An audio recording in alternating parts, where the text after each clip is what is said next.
Good morning, Chris. Good morning, Richard. How are you? How was the week? I'm doing great. Actually, quite an interesting week.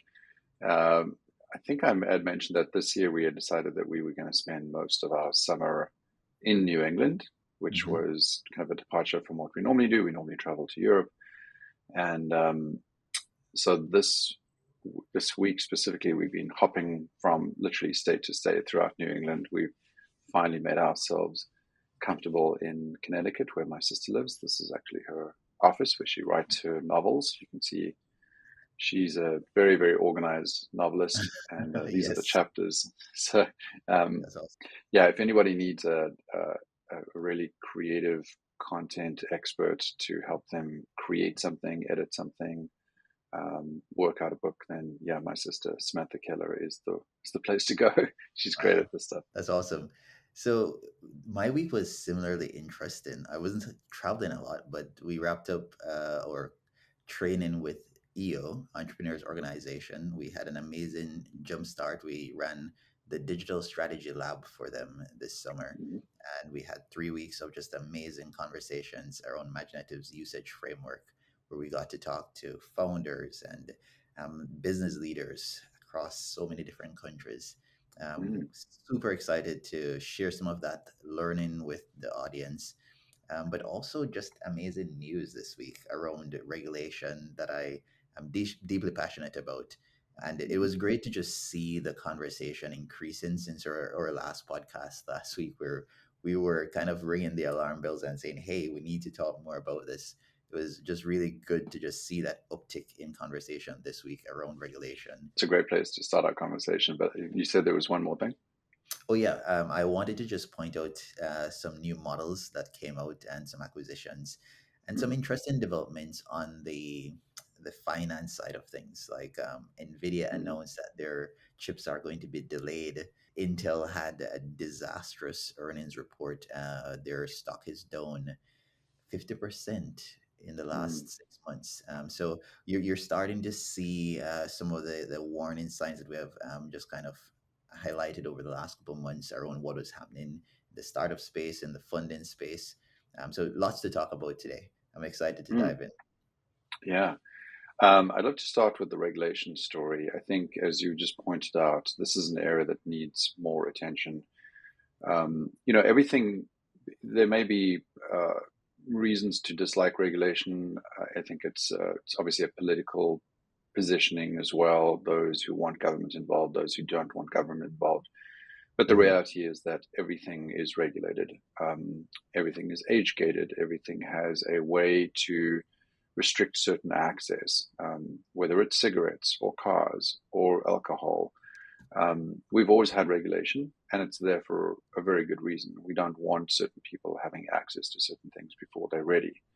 Now, we obviously let the horse bolt before we could close that gate on social media, and we Mhm. are paying the price for that. Now we're having to circle back and say, okay, well, what is it exactly that social media is doing to our kids and to our attention, and essentially just really our society at large. And so with AI, as we've suggested in the past, we need to get ahead of this. We need to think about AI regulation before we need it, and not once it's too late, because AI is far more dangerous than social media. And so Yeah. this week we saw the signs of why certain companies have decided to delay the release of certain features. Sora being the most obvious one, because in this current election year, there is the opportunity for a lot of abuse. So let's talk about that. We saw a political video being released that was a deep fake. Essentially, it Mhm. was created by, I guess, I'm assuming a Republican supporter who wanted to throw shade on the Kamala Harris campaign, and then that was retweeted by Elon Musk. And now there's obviously some concern about, are these deep fakes being promoted or supported by people who should know better? So let's just start there and talk a little bit about what we've also warned about in the past. Sure. It's a really interesting place to be at. So the story this week started with Microsoft. They were urging Congress to enact a federal deepfake fraud statute. And from Microsoft's perspective, they were saying you have the voluntary requirements that the Biden administration has put out since last year, and you have had so many companies sign on to it, but it's still voluntary. And you also have Yeah. laws around things like sharing non consensual, explicit sexual content, what is popularly known as revenge porn. You have some laws around protecting minors, but there are real big issues today when it comes to AI generated deepfakes and minors, for example, but Hmm. also the political discourse, as you mentioned. And so, outside of what Microsoft was pushing, which I think is great, their president, Brad Smith, really made an impassioned plea in an article they put out, a research paper also in terms of their recommendations for a comprehensive framework. But the point was, I think there are two interesting stories that you can look at here. One story is in my home state now of Florida, where you had some middle schoolers that were arrested a few months ago for creating and sharing deepfakes of their classmates, essentially, nude deepfakes, and without their consent, obviously. And you can Hmm. think of the psychological trauma that goes along with that, right? Imagine your daughter or your son and Yeah. having photos that supposedly represent them, and just all the social dynamics that come with that also. And obviously it was great that the police and the legal system reacted that way here, but there isn't any clear laws around what that looks like. You have lots of websites on the internet and lots of tools on the internet that allow you to basically do that with anybody's face or their likeness. We saw issues with Taylor Swift a few months ago. We covered that story. And so that's Yeah. one side of the aisle that obviously it's illegal. We need to have clear regulation around harmful uses like that. And then on the other side, you have situations where you have videos that could be deemed as parody potentially, but also could be a lot of misinformation and disinformation, especially in a political year. And so we saw this video that Elon Musk had reshared, and it's not clear whether or not it was edited with AI, but it's obviously not a video that was authentic, right? It was created in order to have a certain misrepresentation. Maybe it was for the jokes or to misinform. We can't know the intent of the creator. However, the big question is, where do you draw the line? Hmm. Especially when it comes to politics and the state of our country, where do you draw the line in terms of what can be in the category of comedy and the freedom of expression that the comedians ask for with their sketches and things like Saturday Night Live, where you're trying to impersonate someone versus where AI is involved and it could be really mistaken for the real thing. And so there are Hmm. two sides that we'll need to kind of debate and balance in terms of where the laws and regulations need to be put out. But as of now, it's just the wild, wild west, and everybody's Yeah. kind of doing their own thing. I think that kind of arm's length, either entertainment or really, as you said, misinformation that we're seeing with those deep fakes is one aspect of that category. The other category is fraud. I spoke Yeah. to a board member of a bank who is also a chief product officer and has actually built AI tools. And I said to him, just give me an idea of what the finance and banking industry is facing right now with the potential for deepfakes. Hmm. And he gave me some stats. I can't mention his name or the bank, unfortunately, but he gave me some stats that a single large bank in the US will receive approximately 50 billion fraud attempts in a single day. Wow. So this is at a scale that I had not even imagined. I knew there was Wow. fraud. I knew that there was the potential for abuse using AI by fraudsters. But I don't think that we're yet aware of this. We know that banks are already in a fairly precarious situation. There are many of them are over leveraged, Yeah. and they have, you know, uh, as much as we'd like to believe they're kind of like the bad guys of of big uh, corporate America, their margins are actually fairly, delicate in the sense that if they start having the having these attempts at fraud work, then they're Hmm. actually going to suffer.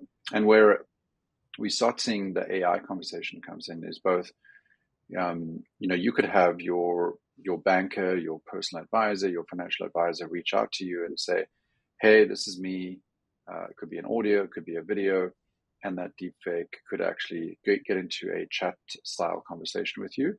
And Yeah. you may then be asked to transfer some money or provide banking information or passwords. And this is going to happen. In fact, I've received multiple calls in the last year where somebody has said, "Hey, there's an open bank account. We need your information to confirm whether this is actually you or not." And so it's happening, and it's Yeah. happening at scale. Okay. Where the AI, both problem and solution, starts to come in, and this is what we're going to be watching very carefully. In fact, I think we've already discussed doing an episode where we interview um, a banker or a finance expert in this field. But one of the things that's interesting is that AI can obviously be used for detection, right? What is actually going on? The funny thing about AI is it's pretty good at recognizing AI. So Hmm. you could use it for detection.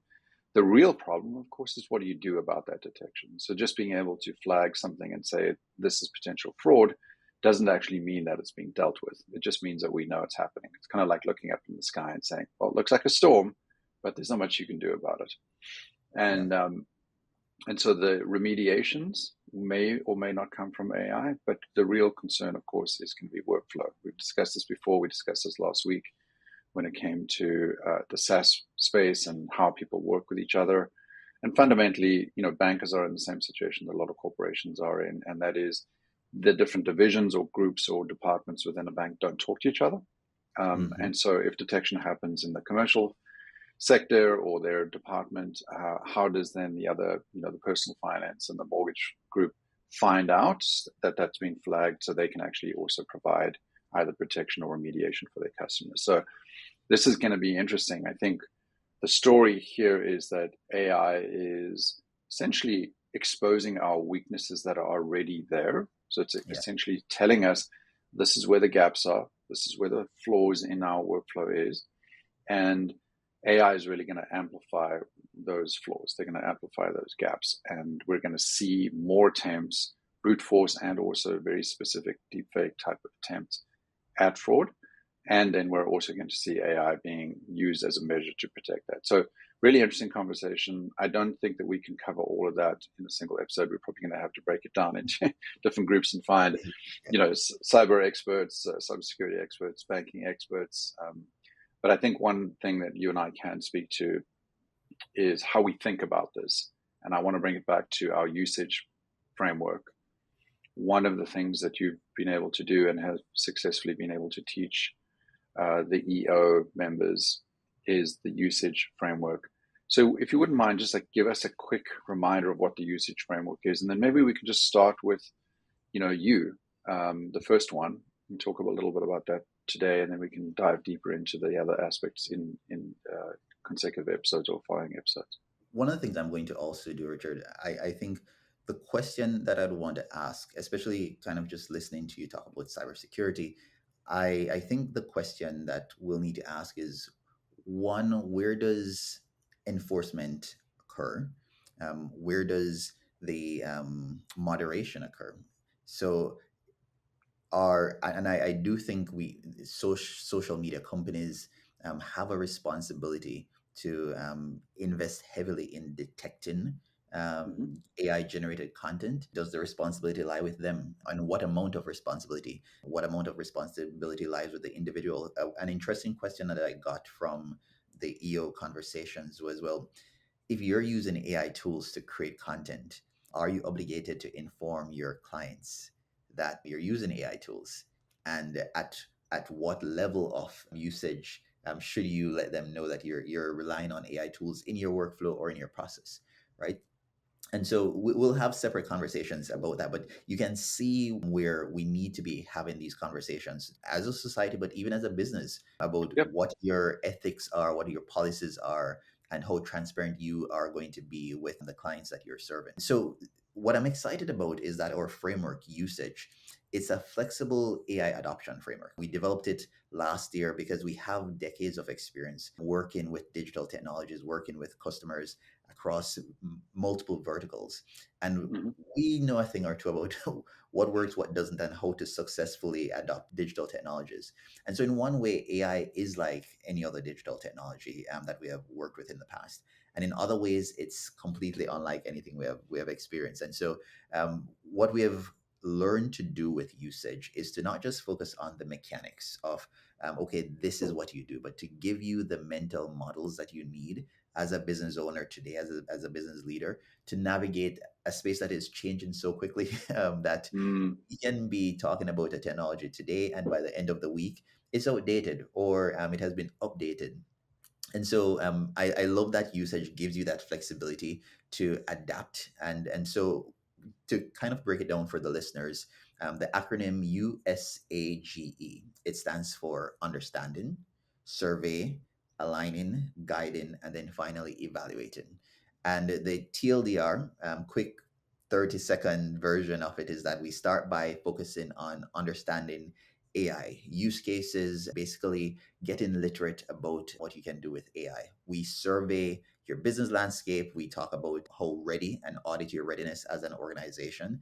And then we figure out what your goals are to align whatever initiatives you're interested in with goals, because that is going to be key. Hmm. You need to guide the implementation. And a part of guiding, we dive into things like cybersecurity and things like the risk that you'll be taking on with some of these AI technologies, and then how you can responsibly deploy AI. So we talk about responsible AI and ethics. So amazing section to just really align with what we were talking about earlier.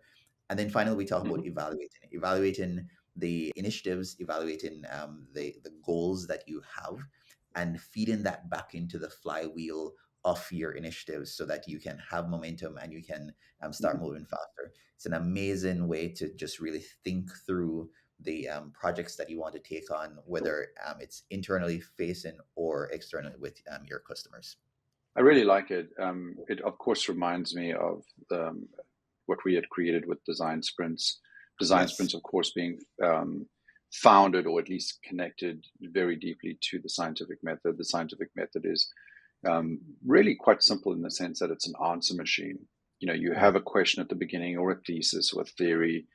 You then design some way to get information or at least knowledge or answers through experimentation, and then ultimately you evaluate that and decide, did this give us what we wanted, or if it generates new questions, as you said, feed it back into that flywheel. So what we're trying to do here with the usage system or the framework is exactly the same. We want to provide companies, associations, organizations, product teams with an ability to see AI not as a scary monster, but as Mhm. something that they have an approach to. They can say, well, we don't know what we don't know, but we can start here and we can move through those four levels of understanding of, hey, I'm incompetent and I'm ignorant, but Mhm. I can reduce that ignorance by understanding more. Eventually, I can get to an area of competence and um, confidence. And once we get to confident, and we have more questions, we can then start that process again and ask questions about the things we don't know. So this Mhm. is something you've been teaching EO. It looks like that's going to even expand Yeah. to, we have got some banks talking about this stuff as well.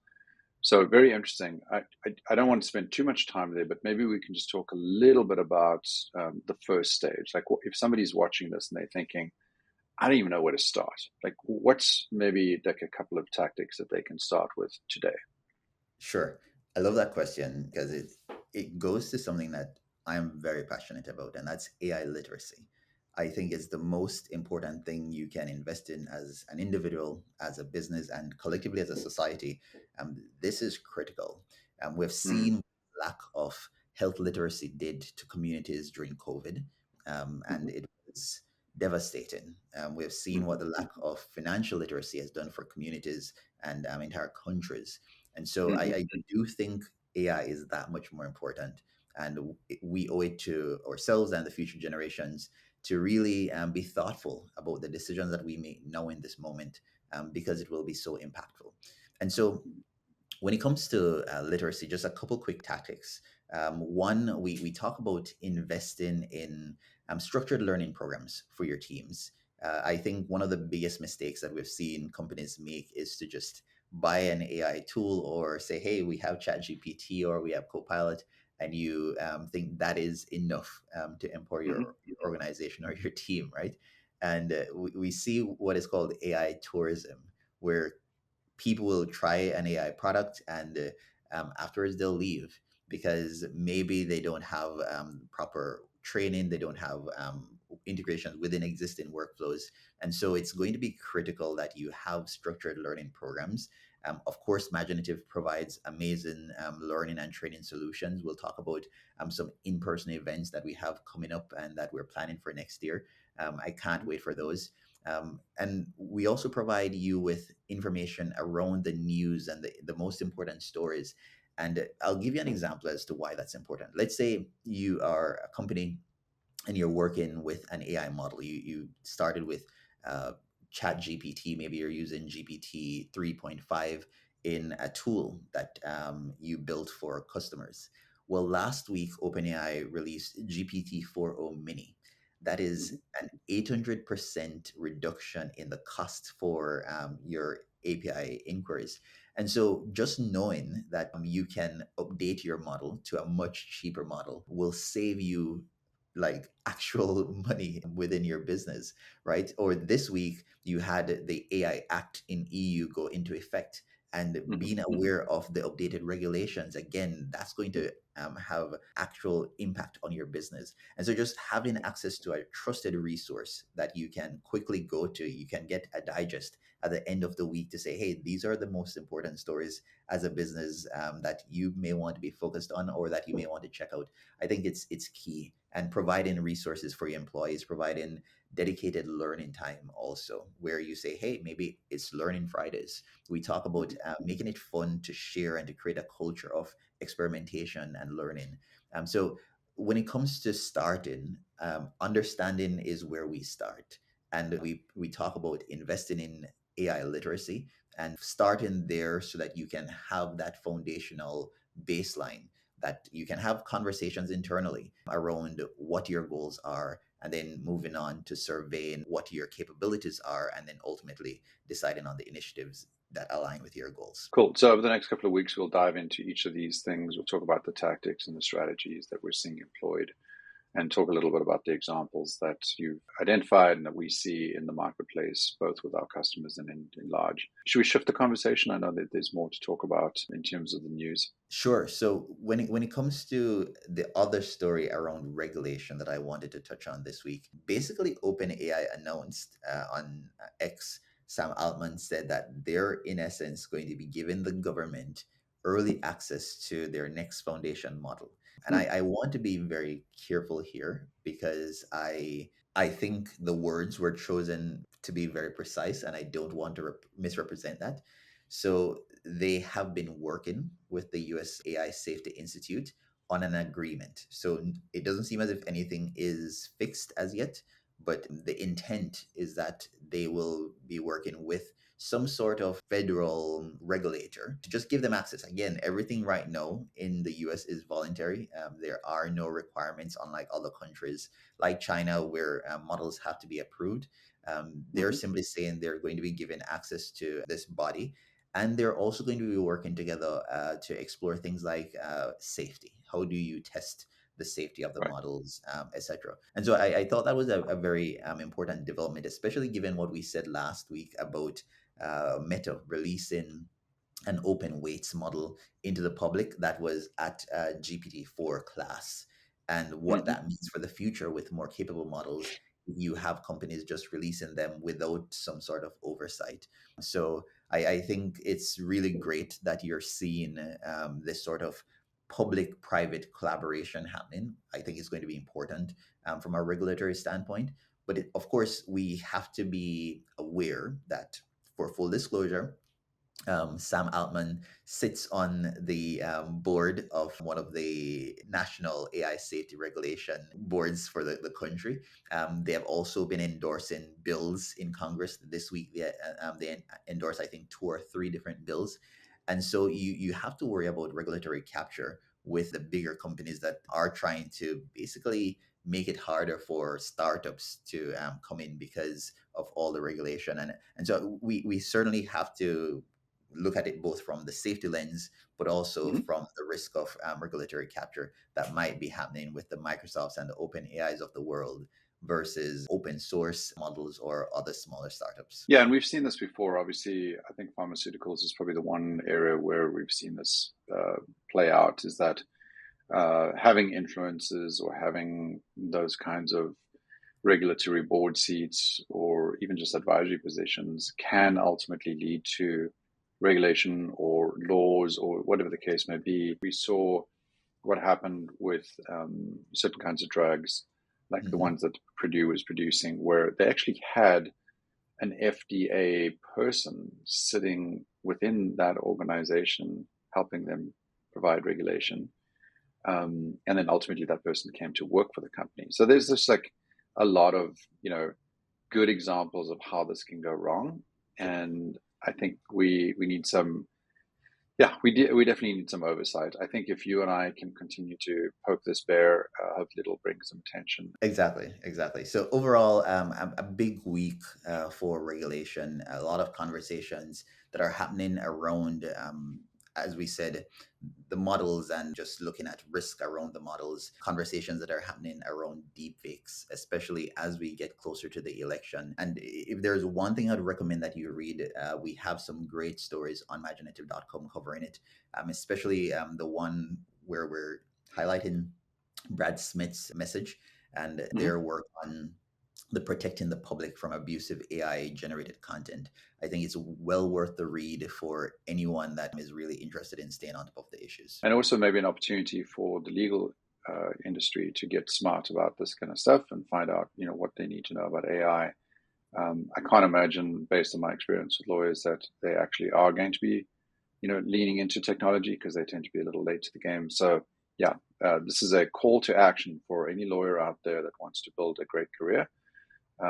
They need to start leaning into this technology, and a good place to start is AI literacy. All right. With that, Richard, there are a couple of stories that I'm just going to highlight, but I think we can wrap it up for today. But a couple of fun stories that came out this week. On the model front, we have SAM 2, and SAM is Meta's segment anything model, right? And the best way to think of it is if you have been using any of these AI tools or even just general tools. For example, on Apple, you can simply touch an object in a photo and remove it from Mm-hmm. the background, or you can generate background that has been removed or extend your canvas. Segment anything allows you to do that. It gives you granular control over just different objects in a scene.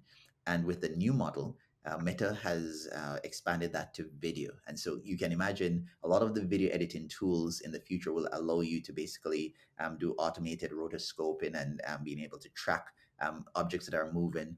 The precision is just amazing. What we have already seen that people will be able to build with this sort of technology is great, and it's one of those cases where it may not feel like AI because it will be so deeply integrated into the tools that you're using. But it just means Yeah. that we'll have a lot more fidelity and control coming in the future.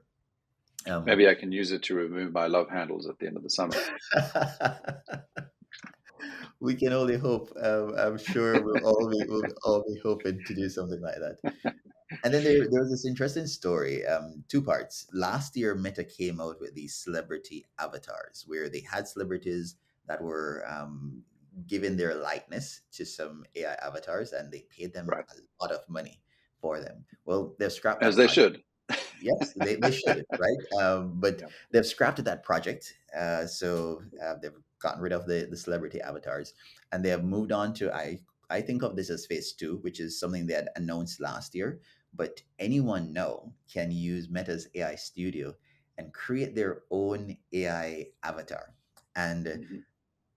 let's say on Instagram, you can have an AI Richard Banfield.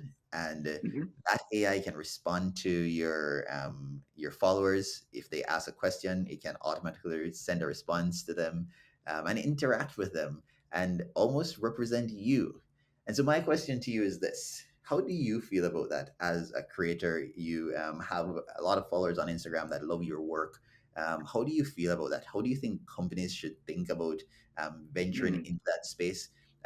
What's your prediction in terms of where society will go in terms of these interactions and relationships with AI? Okay, so I'll start by saying that I kind of like the idea. It provides this opportunity for scale, if you will. I'm not a huge fan of that word because scale sometimes means lots of things, but the idea that I can make myself present, Yeah, omnipresent across these platforms. And if I'm an individual or a small company, that really speaks to me. The idea that I could then have my limited time be amplified to creating versions of me that can do the work. So in that respect, I like the idea. I think yeah, for creators, it's really interesting. I think having been alive for long enough to see what happens in the comments, I'm not that excited about it because how do you respond to each of those comments in a way that makes sense? No, you'd need to really think about what your your process to responding would look like, and you'd have to train that model very carefully because obviously it can devolve into some some pretty nasty stuff. yeah, But also just back to the fraud thing. If I'm now an AI model, could somebody then say to me, "Hey, can you do this? Can you do that? Can you say these things?" And it actually could then like capture those responses and then use those against me. So I think I'm curious, but I think that the model would have to be trained really, really well. I am anxious to see this. I initially wasn't optimistic about tools like this because I thought, well, people love connecting with other people. And faceless organizations ended up not working out on social media because people didn't want to interact with them. And so influencers became a really big thing. And so now Yeah, it's almost as yeah, if influencers are starting to become faceless with these AI tools.